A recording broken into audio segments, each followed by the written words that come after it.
આ હું સરપંચનો લટો બનાવી દીધો મને સરપંચ આખો દાડો પંચાયત ખોલો વાખો ખોલો વાખો સરપંચ બરાય જ નહીં આ કોથળા લઈને આખા ગામમાં ફર કરવાનો સરપંચ થઈએ એટલે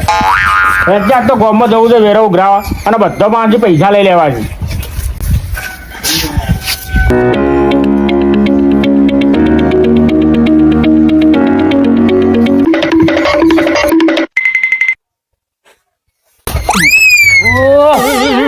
બાઈક લેવો હોય તો પંચાયતમાં ઘેર મરાવું છે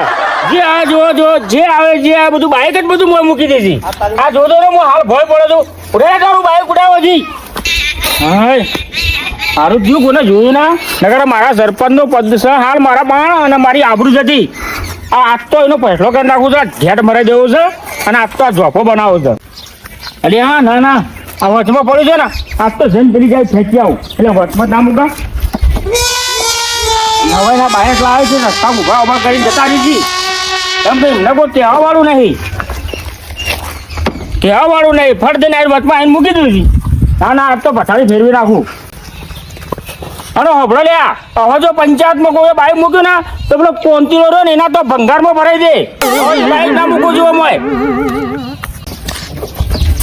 હેલો તલાટી સાહેબ ઓ સરપંચ બોલો આ તમારો ટાઈમ છે યાર આવવાનો આ પંચાયતના અંદર ટાઈમ જોજો કેટલા વાગ્યા જોજો અમે ઘર સંસાર લઈને બેહ્યા અમારે કોઈ કામ ધંધો હોય તો ના હોય એટલે આ તમારું કામ અમારે કરવાનું બરોબર તમે કરો તો હું કરું શું ફેર પડે અરે ફરક એટલે હું કંટાળી જોજો સવારથી પંચાયતમાં ખોલો બંધ કરો ખોલો બંધ કરો એટલે પંચાયતમાં મારો એકલો જ હક છે તમારો હક જ નહીં શું હતો પટાવાળાને ફોન કરો પંચાયત ખોલાવરાવો આપણે બંને બધા સાથે પટ્ટાવાળો ઘેર હુઈ જોજો હાલ એના પહાડ જ જઉં છું પટાવાળાને ફોન કરો બોલાવો ચાલો પંચાયતમાં આપણે પછી એવું ના કે સરકારનો મફત પગાર લઈએ ના મફત નો સવાલ નહીં અમારે કઈ કામ ધંધો હોય કે ના હોય અમે ઘર સંસાર લઈને બેસીએ. હું પેલા પટેવાળાને જઈને કહું છું બરોબર આ વેરો ઉઘરાવા જવાનું છે ગામમાં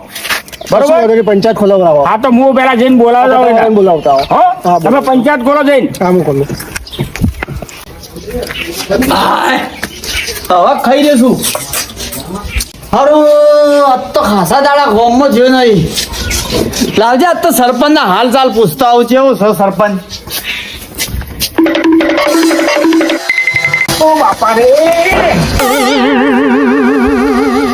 આ એટલો મોટો થોભડો મને ના દેખાણો આજ મારા અંગાતમાં તો શું થાય છે આ બધું કોઈ ખબર ના પડતી આ જે એક બાજુ જો બાઈક હિંચકાય છે આ બાજુ થોભડો હિંચકાય છે મારે તો જવાનું આજ શિખર મારા હાથે જ એવું થાય છે આજ સરપંચ હા બીજે શું અરે પછી તમને થોભડો દેખાય છે ઓવા મને ના દેખાણો યાર એવું